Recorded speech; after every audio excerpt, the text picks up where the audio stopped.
So hi and welcome back to this another episode with me Arsha. I hope you guys are doing good. और इस video में हम बात करने वाले हैं direct admission MBA colleges. I think I've made this particular video n number of times because I think this is one of those videos जो बहुत सारे स्टूडेंट्स अभी भी कमेंट्स में पूछते हैं कि हम डायरेक्ट एडमिशन कहाँ ले सकते हैं, कहाँ कॉलेजेस के लिए अप्लाई कर सकते हैं. तो इस पर्टिकुलर वीडियो में मैं all in all from X to Z सब कुछ एक्सप्लेन करूंगी.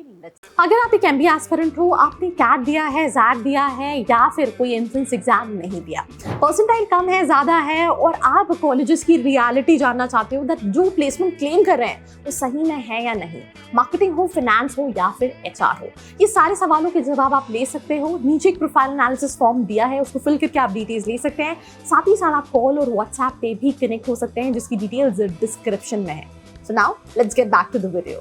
सबसे पहली चीज़, डायरेक्ट एडमिशन होता क्या है.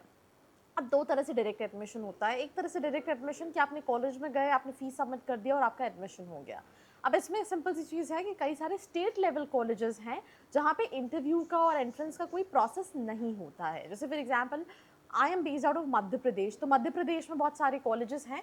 दो यहाँ पे MPDT काउंसलिंग होती है जो कि चल रही है CMAT के बेसिस पे, पर बहुत सारे कॉलेजेस ऐसे जो ग्रेजुएशन की बेसिस पे एडमिशन ले लेते हैं. तो स्टूडेंट्स अप्लाई करते हैं और एडमिशन हो जाता है. सेम लेवल के कॉलेजेस हो सकता है महाराष्ट्र में हो, सेम लेवल के कॉलेजेस बैंगलोर में हो, दिल्ली में हो.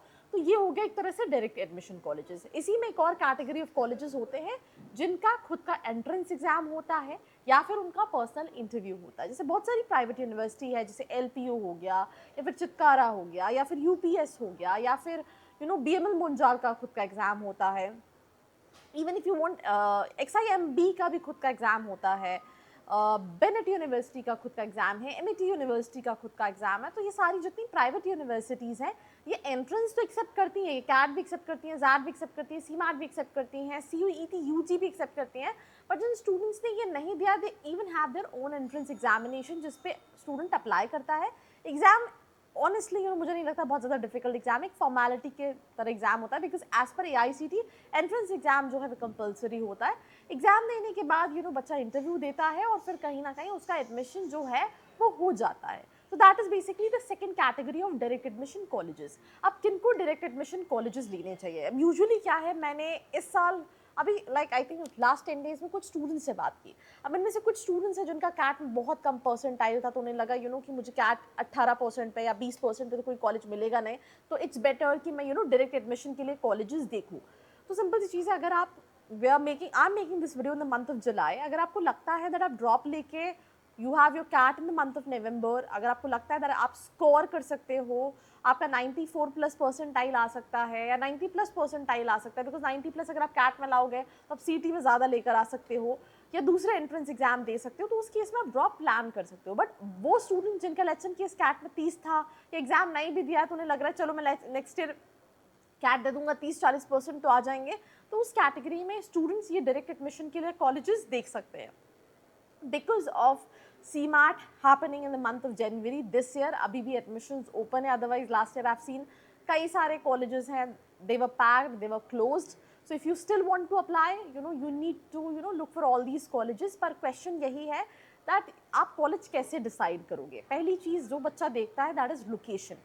मोस्ट प्रेफर्ड लोकेशन बच्चे के लिए पुणे है, मुंबई है, बैंगलोर है, दिल्ली है. बट ऐसा नहीं कि सिर्फ यहीं जाता है बच्चा, कोलकाता भी देख रहा होता है बच्चा, हैदराबाद भी देख रहा होता है बच्चा, अहमदाबाद भी देख रहा होता है. देन लोकेशन की बात कहीं ना कहीं स्टूडेंट क्या देख रहा होता है, स्टूडेंट देख रहा होता है कि ब्रांड वैल्यू है, या कुछ स्टूडेंट ROI सेंट्रिक कॉलेजेस देख रहे होते हैं. ROI सेंट्रिक कॉलेजेस नहीं, पढ़ाई कैसी है, क्या मेरी कॉम्स अच्छी नहीं है तो मेरी सॉफ्ट स्किल्स की क्लासेस होंगी. मैं फाइनेंस ले रहा हूँ तो क्या वहाँ पे कोर कंपनीज आती हैं, नहीं आती हैं, ऐसा तो नहीं है इट्स ऑल अबाउट सेल्स. तो ये बहुत सारे क्वेश्चंस जिसके बेसिस पे स्टूडेंट कॉलेजेस सिलेक्ट कर रहा होता है. तो सिंपल सी चीज़, अपनी लिस्ट आप लिखो क्या क्या आप कॉलेज में देख रहे हो, कॉलेज को शॉर्टलिस्ट करो. आपके परसेंटाइल पे आप जो कॉलेजेस देखोगे मोर और लेस सेम. जैसे फॉर एग्जांपल अगर आपको ब्रांड बहुत ज़्यादा मैटर करता है तो बच्चा IBS हैदराबाद अभी भी ओपन है, आप IBS हैदराबाद या UPS या ये सारे कॉलेजेस देखोगे, यहाँ पे आप ROI प्रॉब्लम रहेगा. बिकॉज लोग नाम जानते हैं तो कहीं ना कहीं ROI फैक्टर मिसिंग है, राइट. बट अगेन आप ROI सेंट्रिक कॉलेजेस देख रहे हैं तो फिर कॉलेजेस अलग होंगे. फ्लेम यूनिवर्सिटी है, बहुत सारा बच्चा पुणे में पूछता है, बट ROI तो अगेन ब्रांड वैल्यू आपको चाहिए, आपको एक्सपोजर चाहिए या फिर आपको रिटर्न ऑन इन्वेस्टमेंट चाहिए. उस accordingly you can make your decisions, right. कोई भी अगर आपको हेल्प लगती है, whether it's to decide that should I take a drop or should I take a college, या फिर direct admission के लिए what colleges I can target in Delhi, what colleges I can target in Mumbai.